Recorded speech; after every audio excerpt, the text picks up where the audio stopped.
Peace, peace, peace, peace to the family. You tuned in once again with the doatbm podcast, and you tuned in exclusively with Anchor FM.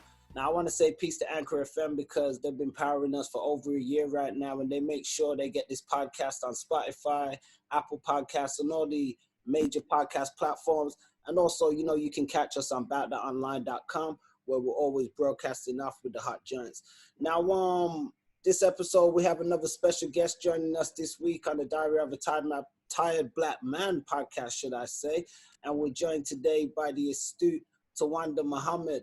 Now, I don't usually like to overtalk before I introduce a guest, but I always feel it's necessary to give a bit of introduction and a bit of the respect due that I have for the guests that I have on here. So I want to say this brother is an astute member of the community for many years who I've had the pleasure of knowing, working with, studying under in different ways, shapes, or forms. So peace to the family. TAWANDA MUHAMMAD, what's good, brother?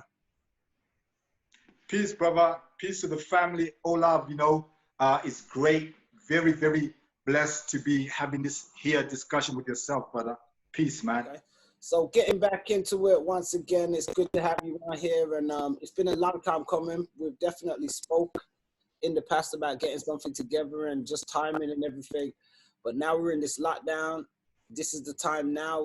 There's a lot of social discourse going on. There's a lot of social distancing as well at the same time, but we have to do our bit to have our discourse, and this is what we're doing today. One of the reasons why we brought you in is because you've got a great expertise working within like mental health and that understanding that sector of things. And we want to be exploring mental health and its impact within the Black community, and get a firmer grasp on our own understanding of our Black cosmic minds. Indeed, God. Well, it's much appreciated. I want to first start, as we do in the name of Allah, the beneficent, the merciful, the all-wise, the true and living God. My foundation is the Nation of Islam. As you know, that's where I got my consciousness from. That's where I basically came into knowledge of self. So we always put the name of Allah before what we do. But I also am party and also am a student to many schools of thought, because knowledge is infinite. Our knowledge is the base of all things in existence. So I also want to, say that I'm a product of many hands. I've learned, like yourself, under many schools of thought, so definitely, brother, the aspect of mental health is a big issue within our community, man. And it is actually, I think, something that occurs because of the conditions under which we are, positioned. It's a created situation, in my view. There is no way there would not be mental health issues within our community, given the circumstances under which we live and the history and everything that goes towards the social structure, which we call, our world.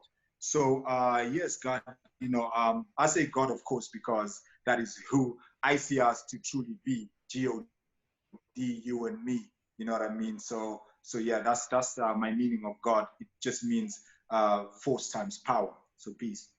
Peace, man. That's peace. And, I want to touch on a point you just made because it springs to, there was a couple of points. One of them, it springs to forth the idea of being multifaceted.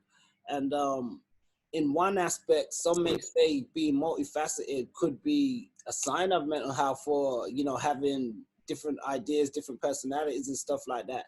However, on a different aspect, some may say being multifaceted can lead to opening the mind in a different way. I use that point slightly because one of the points I wanted to touch on was in today's day and age, we see so much new technologies and stuff that we can use even to help develop our mind and develop our mental health.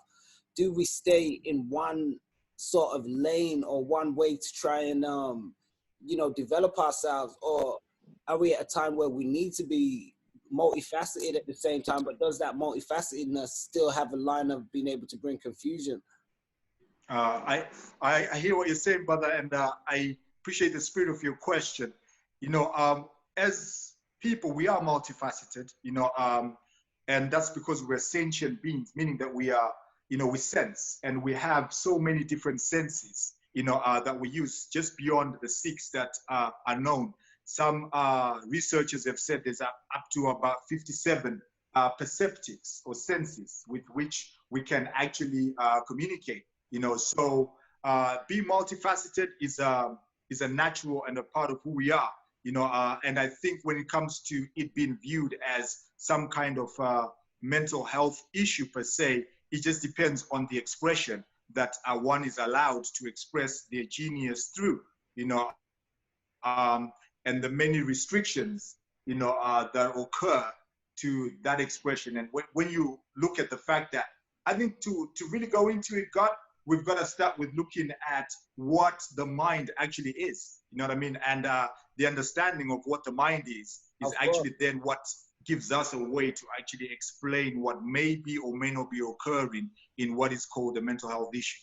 So yeah, I think the discussion starts with what the mind is. And the mind, simply put, is an apparatus or a mechanism that we use to actually calculate, to form opinion, direction, to give shape, to understand.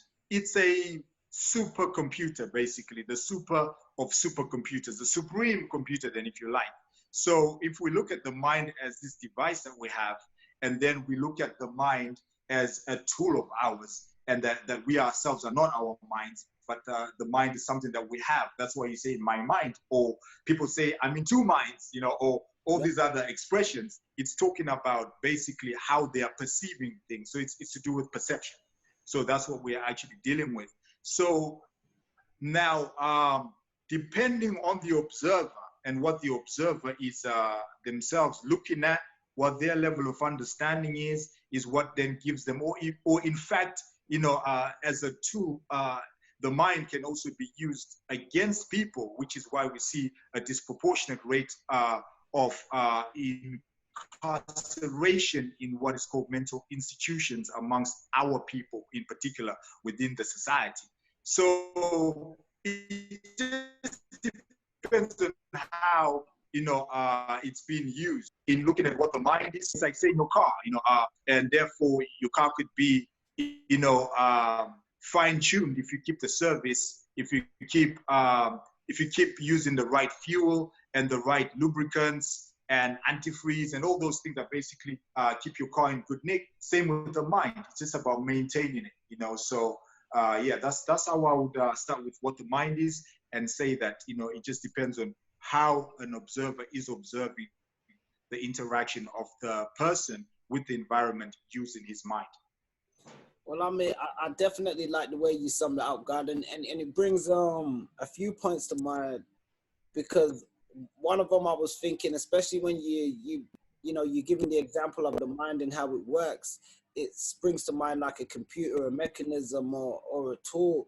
Some say even with us, within our current state of consciousness as human beings, we've got these advanced mechanisms in these bodies and minds that we're not equipped to understand, or we haven't been given the true knowledge and wisdom to understand. Now, I think that ties in with especially the whole concept of this, because that's why I labeled it as understanding the cosmic mind at the same time, because through the understanding of mind, it's going to lead to, I guess, a regression in mental health and stuff like that. When we look at, I was saying, not being able to use the mind and even use this computer properly, that can draw its direct correlation with some of the things you mentioned earlier, like slavery, traumatic experiences, even historically, people that have been colonized and culturally, in one aspect, deleted. So you've never really been taught that understanding of your mind as such growing up. So most people, they don't have that awareness within themselves of even the mechanisms that are working within their own being. Definitely. Yeah, no, I wanted to touch on that because I see where that ties in with the whole mental health thing that we're speaking about. And, what a lot of this people say, which we definitely know has been, and we're speaking about it more in society and stuff now, how these things have been predetermined, pre-planned, pre-orchestrated. Now there's a lot of talk even about the pandemic of racism, how systematic institutions and some of these ghetto have been created and stuff like that. What tools do you think we need to be looking at using now to redress a lot of these things? Because we know a lot of the issues, and even, you know, they're being more spoke about in society and other places now, but we know the issues, we know how it correlates to us as Black people, but how do we start taking these tools to develop? Yes, well, one thing that basically always expands the mind is knowledge. The 5%ers say knowledge is the basis of all things in existence, and I agree with that. But knowledge has been weaponized, and knowledge has been used as a tool of oppression. Which is part of what creates mental instability. It's information and misinformation and disinformation, and how it trickles down into the minds of a growing child, an individual, a person within the society. So there's a lot of things that we could actually do, and there's a lot of things that are actually available. One of the things I want to do is shout out to the science of Dianetics, which is defined as the modern science of mental health. And it actually goes into the working mechanisms of the mind, its component parts, and what it is. One of the reasons why the mind is abused, and one of the reasons why the mind is mistreated, is because it is very, very misunderstood. And people tend to generally, if you do not understand something, how it works and what it should do, then you're most likely going to abuse that. So while as human beings, as people, as spiritual beings that we are very agile and very, very survival orientated, and have survived so many different situations and conditions just to come into existence and be. That's how powerful our minds are, because those are mental functions that kept us in survival.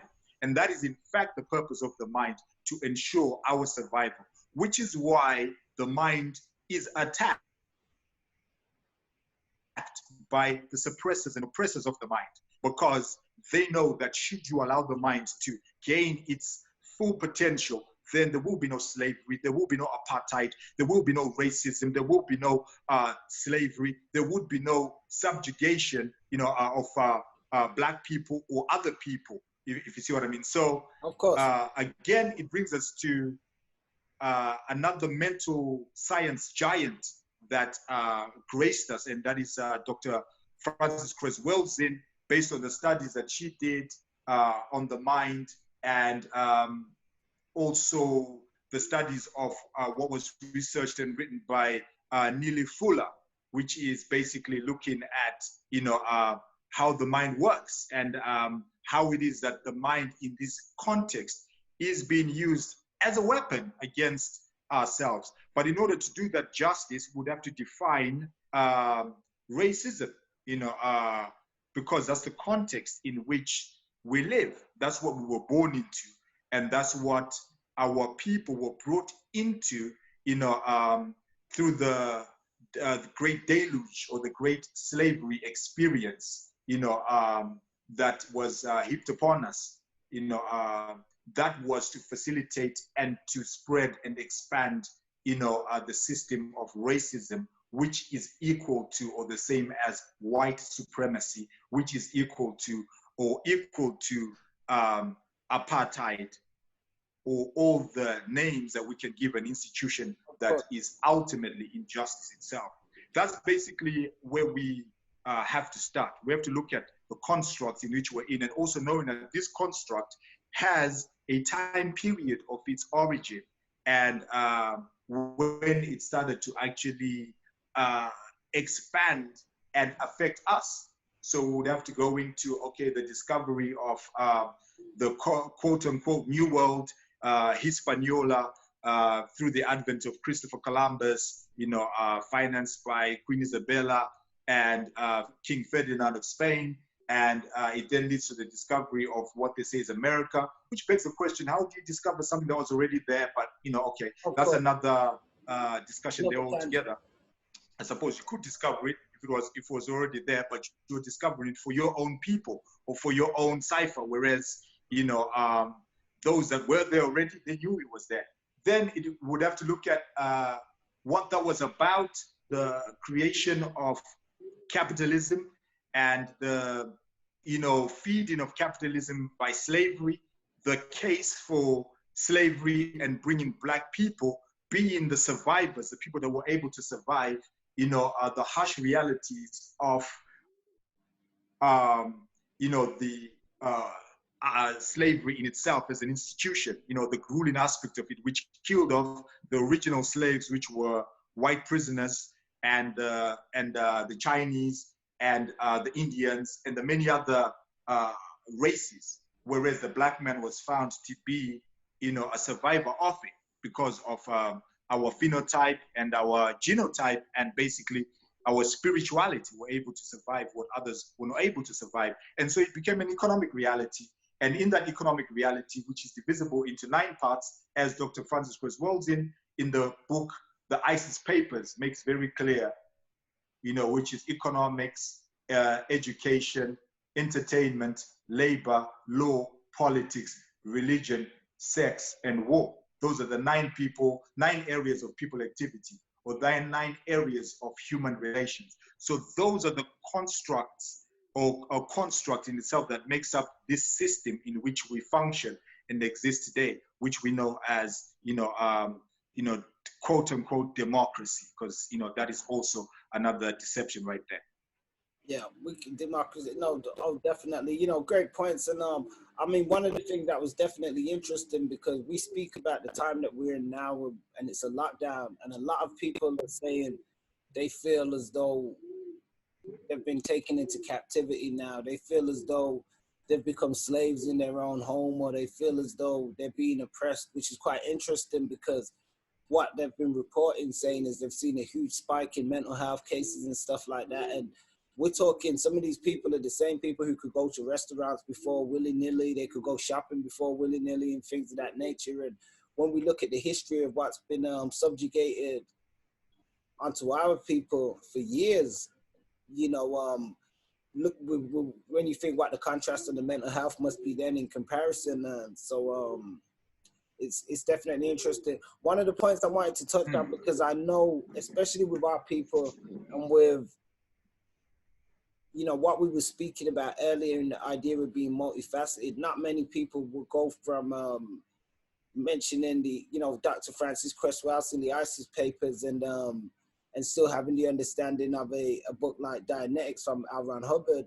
So where does your own sort of balance come in within that as an individual, where you study and say, okay, well, you know, you can still retract or withdraw information from what's necessary? Because, you know, a lot of people, they're ignorant and they'll say, well, you know, we can't read this material because it comes from this person and we've heard this, or we can't read, you know, this because it comes from that person and we've heard that. So what about, you know, in terms of studying? I know we know knowledge is universal and it's there in many different shapes and form. Where do you find your kind of balance within that? Because you were aforementioned earlier about, you know, breaking in with the nation and stuff like that. And we know that some people are saying, well, you know, you've got the nation now, and a lot of people are upset with the Dianetics thing. I saw a thing with Brother Polite, you know, on Facebook or YouTube or something, and he was, you know, he's in the streets, and he was, you know, he was making a lot of noise for the camera in one aspect, but at the same time, people will watch that in the community and they're going to say, well, you know what, let's stay away from checking out this material, and it could be something that could beneficially have some good for them. So what would you say to people like that? Well, you know, what I would say, brother, to that is that one common denominator, you know, regardless to race, creed, class, or color, is and should be truth.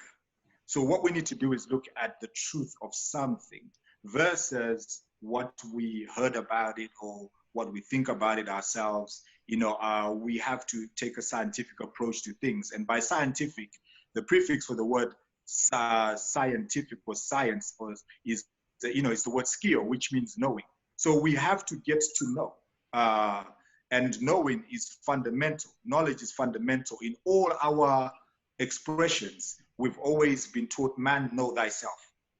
So knowing yourself is not just knowing your own anatomy, as a person, or your own immediate circumference as a person. But knowing yourself includes knowing all that is considered and is nature, and that which is science, and that which is actual knowledge. So when we embark on the journey of knowledge, there is points of convergence in any respectable or true school of thought. That's why, right now, we are in the United Kingdom, and we are Black people in the United Kingdom. We are educated within a schooling system that is constructed by white people. But we don't reject that because it is a school constructed by white people. Why? Because even though it is constructed by white people, there is value in that. And knowledge is not exclusively white. Knowledge is not a white thing. So we have to disabuse ourselves of the ignorance of thinking that there are heights that we can't attain, that we want to attain. No, we have every right to check out every aspect of knowledge that there is. So as a Muslim, one of the ways Allah introduces himself in the Quran is, I, Allah, am the best knower. And so that is already going into Allah's introduction. After the Al-Fatiha, you're going into Al-Baqarah, which is the cow, which is where really, the God really introduces himself. I, Allah, am the best knower. So if he is the best knower, then we have to follow that, direction of getting to know, that we may actually have knowledge. Prophet Muhammad, peace be upon him, said that when a man goes in search of knowledge, he never returns. And why that is because knowledge is infinite. And knowledge is not found in one place. Knowledge is not found in one place. So you're gonna have to go many different places and directions to find knowledge, because it is infinite. So the way I reconcile, Dianetics is I look at it first and foremost as a science, and I'm examining it, as a science. In every science, there's always a test that you can apply to all sciences. Science deals with methodology, so when you break down the methodology of Dianetics, what it is, you actually realize that, this is a useful and a usable. How was basically because, in 2010, Minister Farrakhan encouraged those of us that are dealing with people to actually get a hold of this tool after he examined it and saw that it was a viable tool to use in our community. Now, I know a lot of people are in uproar, but once again, those are people that have not had the dialogue and the discussion and sought to find the cause of things. And so just going on a little bit further on that, if something works, we use it. Right now, we're on a Zoom call. I'm using a phone called Huawei. I don't know what you're using, brother. I don't know what you're using, God. But what we are interested in is the fact that it works. It allows us to communicate, and it allows us to get the points across. We don't really care about the belief system of the people that made Huawei, or the belief system of the people that created Zoom technology. I'm a Muslim. The person may have a religion or a viewpoint that is actually contrary or opposed to Islam. And what does that mean? That I can't use a useful tool simply because something that I don't believe? That would hit out of your pocket, a £5 note or £10 note, £20 note. You see white people on it. Do you know what I mean? And so what? So that is value. We still use it. Why? Because it has an agreed upon principle of workability. It's the workability, brother. So being in the nation as well and being raised in the nation of Islam. I mean, I basically joined the nation of Islam when I was 18. And that was many, many moons ago. I'm not even gonna go into how long ago. But basically, when you come into the nation, you realize that what you are doing in the nation is first of all, nation means many expressions. It's not just Muslims. We are a nation of people, but we're a people who are very multifaceted in our religious expressions. Because your religion is not your nation. Do you know what I mean? Your school of thought is not your nation. Your philosophy is not your nation. Our nation is original people. That's what our nation is. So our nation comprises of many different parts. Even when you talk about blackness, you know, others argue as a hue, there would be 32 to 36 shades of black. Do you know what I mean? So what do you do with that? Do you know what I mean? So my point, brother, is that we've got to look at things for what they are, not what they appear to be. We've got to apply the test of science to what we're dealing with, you know. So that's how I would answer that question, brother. And Yeah. Dr. Frances Cress Welsing, she was dealing with truth. She was dealing with the problem of white supremacy, which you experience, I experience as an individual and as a group. It affects white people as well. You know, white supremacy is a problem for white people. Yeah. Give you a case in example. You know, there is a hierarchical structure even in Europe, where there are some Europeans who are deemed to be lower than other Europeans on a class basis. So you've got a totem pole even amongst white supremacy and white supremacists themselves of what whiteness is. So clearly that's an irrationality. You know what I mean? So that's what I'm saying, but we just have to look at things for what they are. 100%, and I definitely attest to that. And I think sometimes, especially with people in our community, sometimes they like to argue too much and find a reason to say you shouldn't be doing this, or you should only follow this way, or you should only follow my way. And people ain't respectable enough to have open and honest conversations where they can reconcile differences, or even find where things may have similarities and stuff at the same time.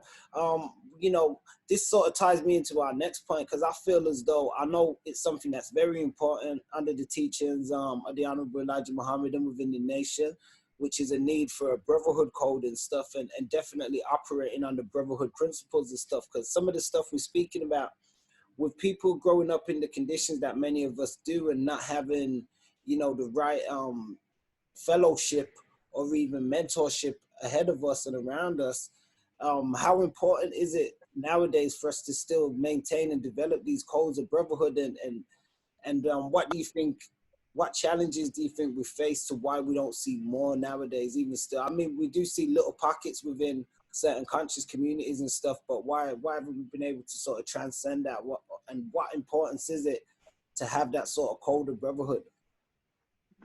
Well, it's very important, brother. It's our lives actually depend on it. That's how important it is.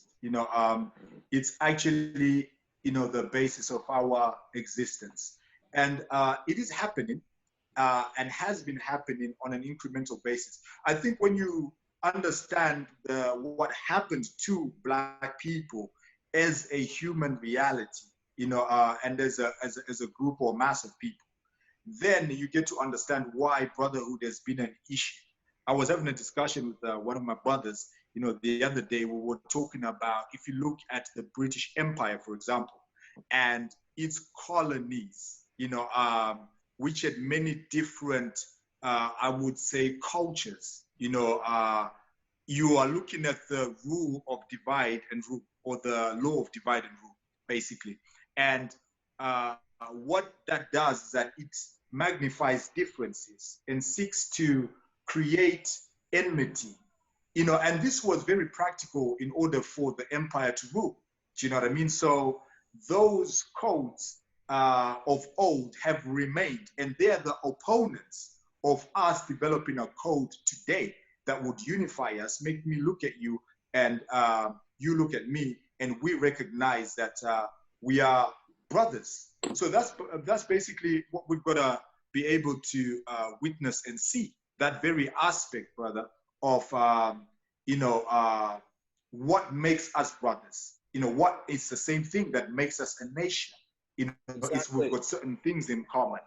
We've got history in common. We've got genetics in common. We've got the place of origin in common. We've got ideals in common. We have a common experience, So those things are, if we're not looking at them for what they are, and if we're not establishing those, but more looking at what is artificial and what is created, as a means to weaken the group, then, you know, we won't adhere to the code. So that's why we have, you know, issues of where you live becoming an issue. Well, why should that matter?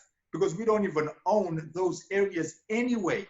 You know, these are things that we've been, quote unquote, allowed to dwell in, but the need for identity causes us to then want to so identify with something so much that we hold a very tiny area, you know, on the planet, when the whole planet, 196,940,000 square miles of it, is actually for us. As you know, we are only going to focus on, you know, a couple of inches of it. So it's ignorance as well, and I think it is also spiritual problems. We have some spiritual problems, some of which are residual to our conditioning and our experiences in the Western Hemisphere. So those are some of the things that would have to put into consideration as we seek to address that issue in particular. Yeah, no, I hear that. That makes sense, because I often say to people, definitely we're at a level of spirituality that needs some serious restitution. You know, for the most part. Yeah. Yeah. And I Absolutely. mean, But you know, I do agree with what you're saying about things sort of coming together, and I guess we're seeing more of that in this time, because especially for myself and my experience of what I've seen in the UK and the Americas and stuff, and to how I'm seeing everybody more so now sort of embracing their quote unquote blackness, or even the understanding of, okay, black man from here is your brother, and black man from, I mean, the Honorable Elijah Muhammad told him this years ago, and you know, Garvey and many others have come in their ways and said what they've said, but some people it's really just trickling and stuff down now, and it's been a heavy burden, because even for, like, you know, some from the Caribbean, it's only up to recent years, and some of it still persists now, where Jamaicans don't like people from Trinidad, or Trinidad from here, and this and that. But now a lot of it started to loosen up slightly, especially more with the young people, as they're mixing and coming into the world more, and seeing themselves in others around the world, and not being able to I guess have people tell them, well, you're not a part of them, you're separate, you know.